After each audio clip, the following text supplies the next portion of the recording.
वाल्मीकि रामायण के अनुसार हनुमान श्री राम के अनन्य भक्त थे। श्री राम भी हनुमान को अपना परम मित्र मानते थे।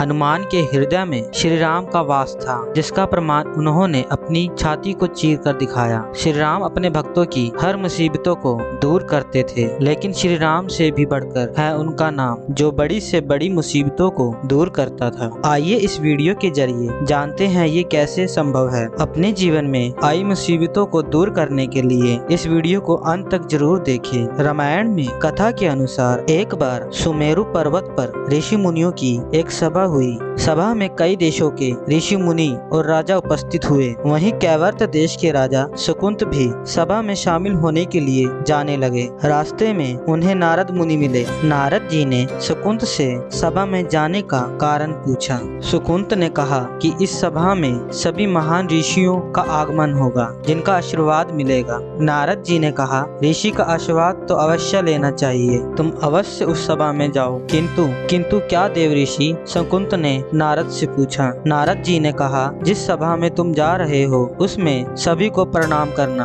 किंतु ऋषि विश्वामित्र का अभिवादन मत करना। इस पर शकुंत ने पूछा कि यह तो सही नहीं होगा, ऋषि विश्वामित्र का घोर अपमान होगा। तब श्री नारद जी ने कहा, तुम भी राजा हो और वह भी पहले राजा ही था, अब संत हो गए हैं, इसलिए तुम ऋषि विश्वामित्र का अभिवादन मत करना। राजा शकुंत ने ठीक वैसा ही किया। राजा शकुंत ने सभी को प्रणाम किया, केवल विश्वामित्र को छोड़कर। सभा समाप्त होते ही विश्वामित्र क्रोध में आ गए और श्री राम से मिलने गए। वहां पहुंचकर उन्होंने बताया कि उनका अपमान हुआ है। वह इसे भूल भी जाते, लेकिन इससे तो संत परंपरा का अपमान हुआ है। तब श्री राम जी ने पूछा, गुरुजी क्या हुआ है? विश्वामित्र ने बताया, मेरा अपमान हुआ है। इस पर श्री राम ने कहा कि गुरुजी, आपके चरणों की सौगंध लेकर प्रतिज्ञा करता हूँ, जो सिर आपके चरणों में नहीं झुका उसे काट दिया जाएगा। कल सूर्यास्त होने से पहले मैं उसका वध कर दूंगा। श्री राम की सौगंध का पता राजा शकुंत को चला और वो डर कर नारद मुनि को ढूंढने लगा। व्याकुल होकर वह रोने लगा। तब नारद जी प्रकट हुए। शकुंत ने हाथ जोड़कर उन्हें सारी कथा सुनाई। शकुंत जी प्राणों की रक्षा के लिए नारद से विनती करने लगे। इसी पर नारद जी ने राजा को माता अंजनी की शरण में जाने की सलाह दी। नारद जी ने कहा कि अगर उन्होंने तुम्हें बचाने का वचन दिया तो तुम्हें जरूर बचाएंगे, लेकिन ये भी कहा कि वह किसी को ये ना बताए कि नारद जी ने उन्हें यह सलाह दी है। शकुंत ने बिल्कुल ऐसा ही किया। वह माता अंजनी के द्वार के बाहर जाकर रोने लगे। रोने की आवाज सुनकर माता अंजनी बाहर पहुंची। तब राजा शकुंत ने कहा, माता मुझे बचा लो, अन्यथा विश्वामित्र जी मुझे मार डालेंगे। इस पर माता अंजनी ने शकुंत को उसके प्राण बचाने का वचन दिया। उन्होंने कहा कि तुम मेरी शरण में हो, तुम्हें कोई नहीं मार सकता। शाम ढलने पर जब हनुमान जी माता अंजनी के पास पहुँचे तो उन्होंने सारी बात बताई। माता ने पवन सुत से वचन लिया।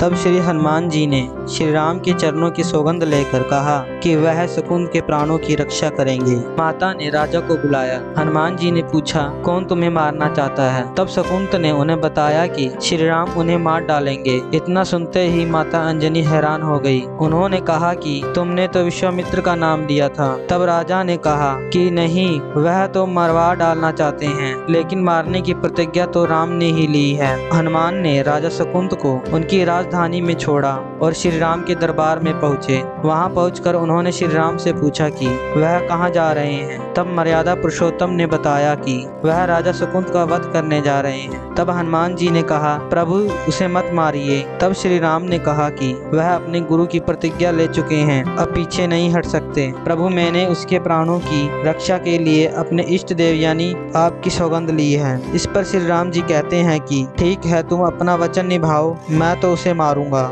हनुमान जी राजा शकुंत को लेकर पर्वत पर पहुँचे और राम नाम का कीर्तन करने लगे। दूसरी ओर राम जी शकुंत को मारने के लिए उनकी राजधानी पहुँच गए, लेकिन वहां नहीं मिले। वह राजा को ढूंढते हुए पर्वत पे पहुँचे। वहां हनुमान जी राम मंत्र का जाप कर रहे थे। राम जी को देखते ही राजा शकुंत डर गए। उन्होंने कहा कि अब तो राम जी उसे मार ही डालेंगे। वह बार बार हनुमान जी से पूछता कि हम बच तो जाएंगे। तब हनुमान जी ने कहा कि राम मंत्र का जाप करते रहो, निश्चिंत रहो, राम नाम पर पूरा भरोसा रखो। लेकिन वह काफी डरा हुआ था। हनुमान जी ने सुकुंद को राम नाम का मंत्र के घेरे में बिठा दिया। इसके बाद राम नाम जपने लगे। राम जी ने राजा सुकुंद को देखकर बाण चलाना शुरू कर दिया तो वह राम नाम मंत्र के आगे विफल हो जाते। राम जी हताश हो गए कि क्या करें। यह देखकर श्री लक्ष्मण जी ने हनुमान जी पर बाण चला दिया, लेकिन यह क्या, उस बाण से पवन सुत के बजाय श्री राम मूर्छित हो गए। लक्ष्मण जी हैरान हो गए कि बाण तो हनुमान पर चलाया था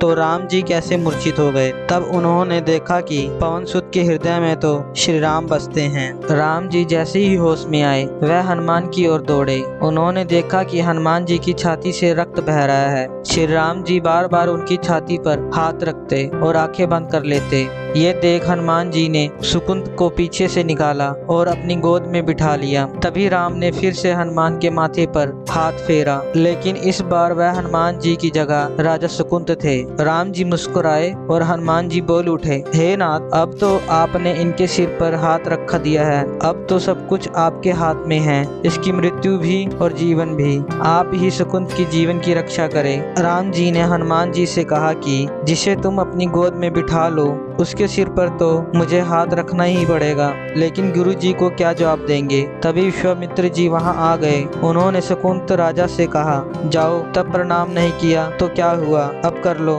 राजा ने दौड़कर विश्वामित्र का आशीर्वाद लिया। विश्वामित्र भी प्रसन्न हो गए और बोले, राम, इसे क्षमा कर दो। और राम भी बोल पड़े कि इसे क्षमा कर दो, मैंने इसे क्षमा कर दिया, क्योंकि संत का काम मिटाना नहीं बल्कि सुधारना होता है। उन्होंने सुकुंद से पूछा कि संत का सम्मान न करने की सलाह तुम्हें किसने दी। राजा सुकुंद कुछ कहते इससे पहले नारद मुनि जी वहां प्रकट हो गए। उन्होंने सारी घटना बताई। तब विश्वामित्र ने नारद से पूछा, तुमने ऐसी सलाह क्यों दी। तब नारद जी ने कहा कि अक्सर ही लोग मुझसे पूछते थे कि राम बड़े या राम का नाम बड़ा। तब मैंने सोचा क्यों ना कोई लीला हो जाए कि लोग अपने आप ही समझ ले कि भगवान से अधिक भगवान के नाम की महिमा है। जो भी व्यक्ति राम का नाम लेता है उसके सारे कष्ट दूर हो जाते हैं। राम नाम में बड़ी ही शक्ति है। वीडियो अच्छी लगे तो लाइक और शेयर और सब्सक्राइब